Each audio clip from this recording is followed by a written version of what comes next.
Hi, we are continuing our vlog. Well, I am continuing my vlog about Jordan B. Peterson's book 12 Rules for Life. And I was supposed to do a daily vlog, but I couldn't. I think the last one I did it 2 days ago. I missed yesterday's one because it's it's impossible. Or with my planning for reading time, it was impossible to read all of this. In fact, I at some point gave up, and if you remember, I was reading this from the German translation because I live in Germany and borrowed the book from the library.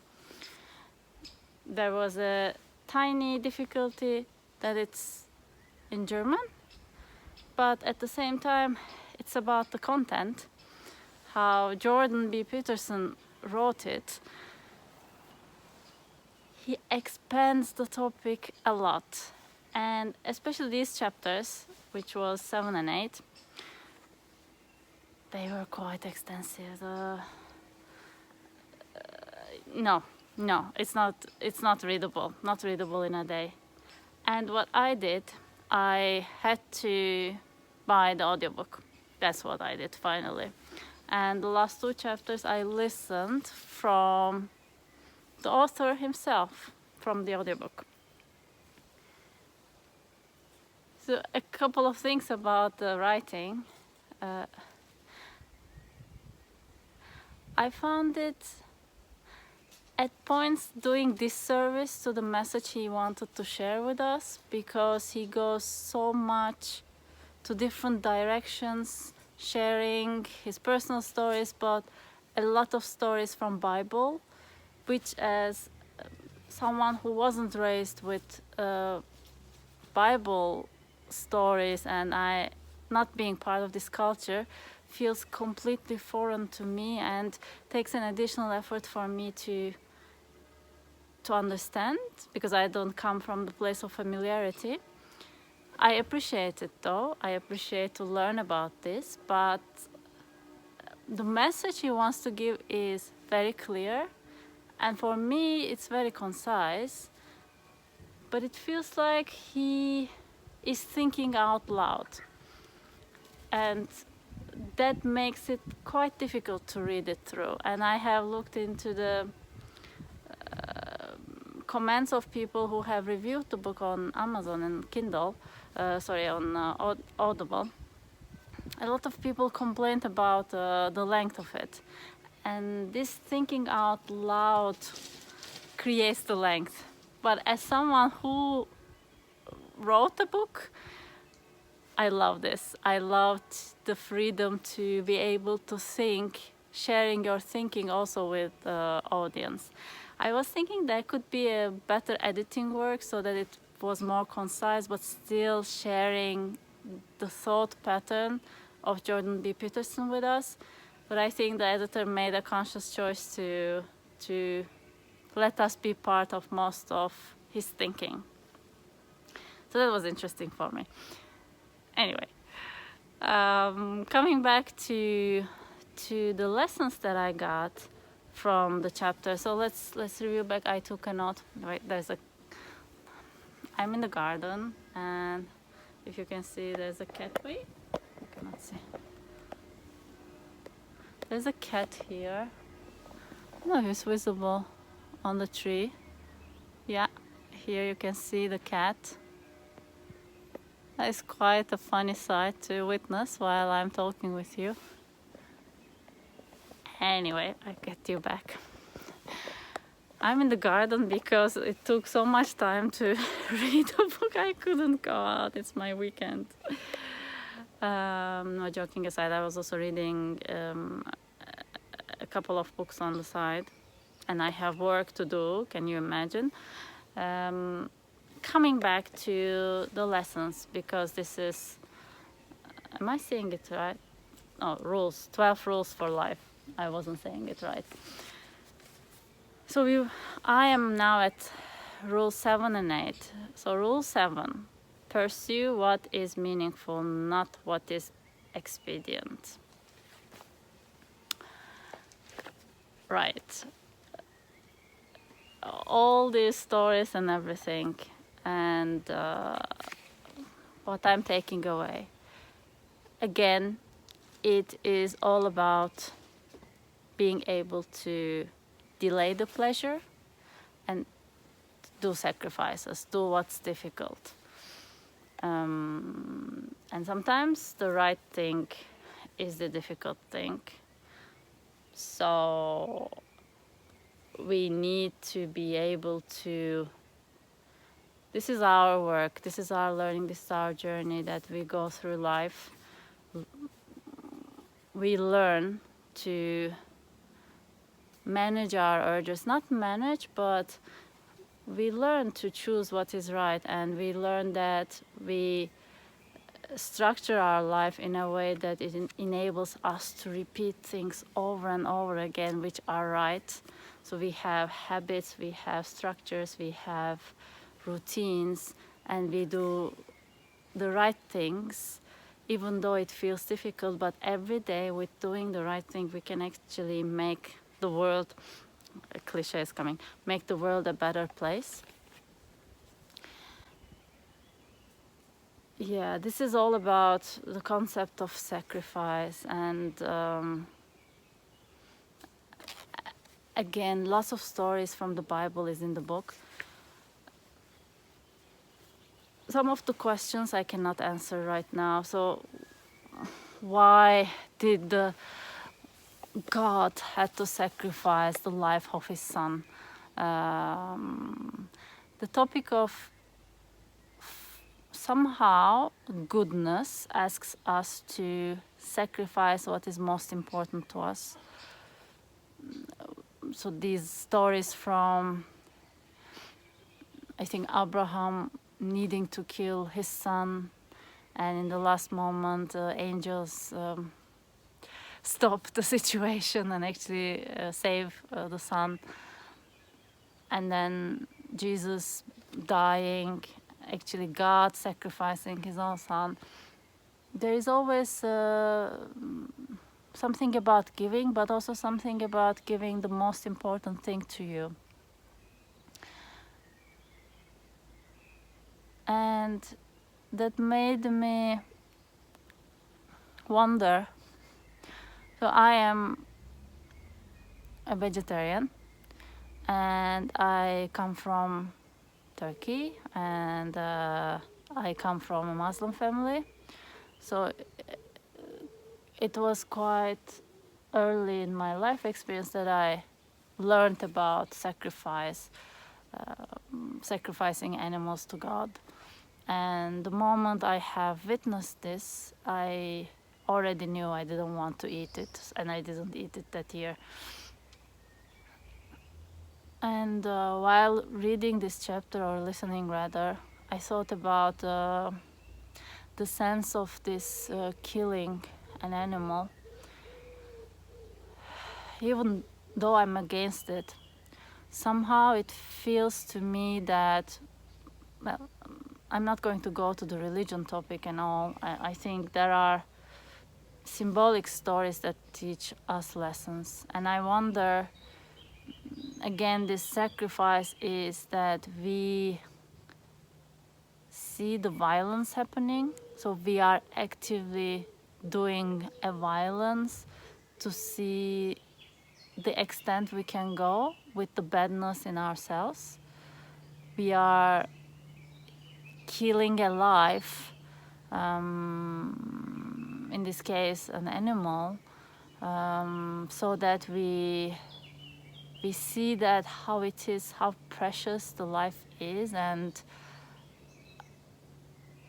that we are capable of doing it, so that we can do it to others. Like we have this in us, and this has to be controlled. So that made me curious about this, about allowing ourselves to actually feel the violent side of ourselves, like to get in touch with this and to know that this exists actually in the nature and in us. So what is easy to do is to be violent. What is easy to do is to lie. What is easy to do is to manipulate. What is easy to do is stay in the victim role. What is easy to do is steal. What is easy to do is, if there weren't any laws, to kill. These are easy. What is difficult is to do the right thing. It's not necessarily difficult, but it might require us really to take a pause, because we have these forces inside of ourselves, evil and good, that if we go to the easiest route or the fastest route, we don't allow ourselves to let the good parts of ourselves unfold. There is goodness in us. Some of it has to be practiced. Some of it has to have a space. It's mind space and energy space. This chapter made me reflect on the fact that life is this concept of happiness, and we need to be happy. It made us sleep. This is what I think. This need of we need to have happy lives made us choose the easy routes. But we are not here to be happy. I find it even stupid to strive for happiness or feeling good. Happiness is a very general term, and it's of course good to have, but when we look to get happy, we might choose the things actually that are comfortable, that are we know easily that will make us happy. But that takes us away from thinking of what will make all of us happier. And all of us being happy can take some time. And it is taking time. We have the suffering in the world. The nature is suffering. People are suffering. The gap between income, the gap between the opportunities people can access to. So the things that we choose has an impact on the common happiness and common goodness or well-being. And to be able to make these choices, not only choosing me, which can be at the expense of another, this takes time, and this is the difficult thing to do. So that's what it reminded me. Sometimes most of the time we need to choose a difficult thing, and it's quite uncomfortable to first of all take charge of your life. It starts with your life. It starts with, because you are connected with the other beings. If you want to do good in the world, you have to better yourself, and this evil inside of us, the one that chooses me versus others, the easiest, let me just conserve my energy, do nothing. That's the part we work with in ourselves, and this work is quite uncomfortable. And while you are at this work, it actually the process might not make you happy at all if you choose happiness as your main motivator. So that reminded me of this need to feel happy. I myself recognize that I have been changing this, but with this book, he actually is calling me to even change my posture in life and to be more upright and straight and really lift myself up and don't let myself to just get lazy and sluggish and sleepy. That is what I took from the chapter 7. And chapter 8 is tell the truth, or at least don't lie. Here again, he gives lots of examples about how he started practicing telling the truth. What I am again taking is this impact of you doing something right, how it is felt by other people, even though what you say might be difficult to hear, but when it's your truth, and you tell the other people truth about themselves, they appreciate it and they see it and they take it. You bring the world to a better place when you open your eyes, first of all, to see the truth, and be courageous to share the truth, your truth, and what you see in other people. And when they ask you or when they are with you, their truth with them. So it's all about courage. And he's talking about all these, again, victim positions and rescuer positions or persecutor positions that people continue living because they just close their eyes to the truth, so they know all what's going on, who is manipulating, how everyone is benefiting from this manipulation. People observing this know, but nobody tells the truth, and it's slimy. Everybody is in a worse place than they would be if they had the truth. You learning to tell your truth sometimes will require you to get into conflicts, because when you don't agree and you don't say it, which is your truth, and instead you say yes, you take from yourself the opportunity to grow.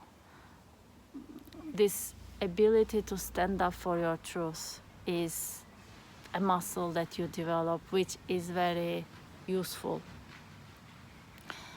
And the more you use it, the more you can use it. And if you use it for yourself, you can use it also for the others and for the world.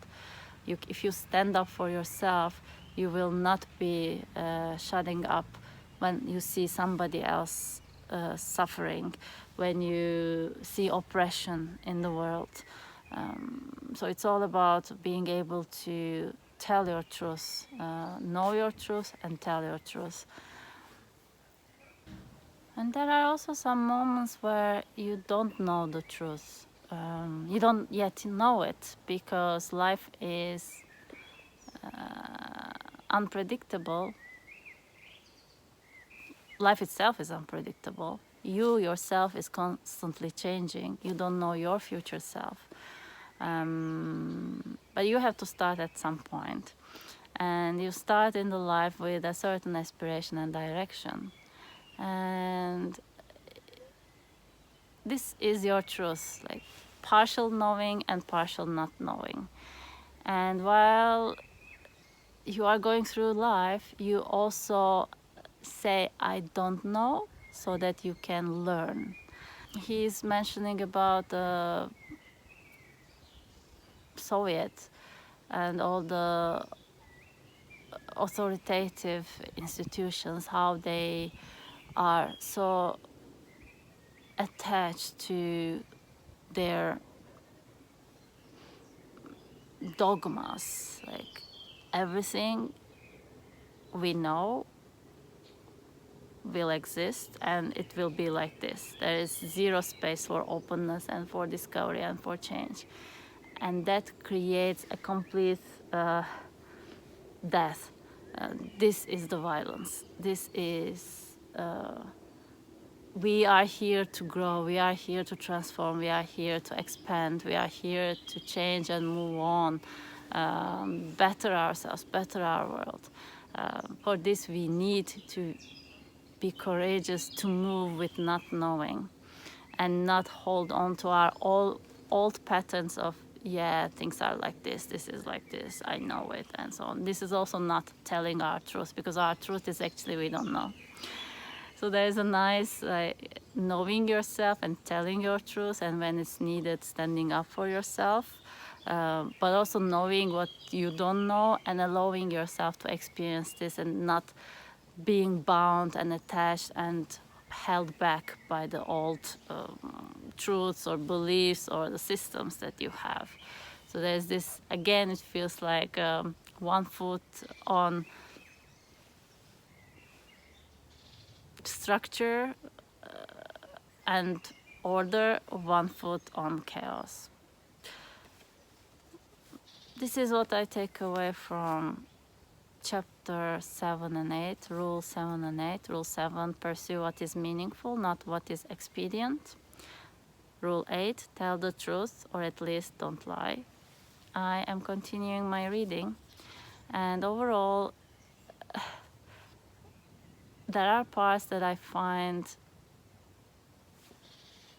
emotional and a bit out of the context, a bit too broad and too much talking out loud.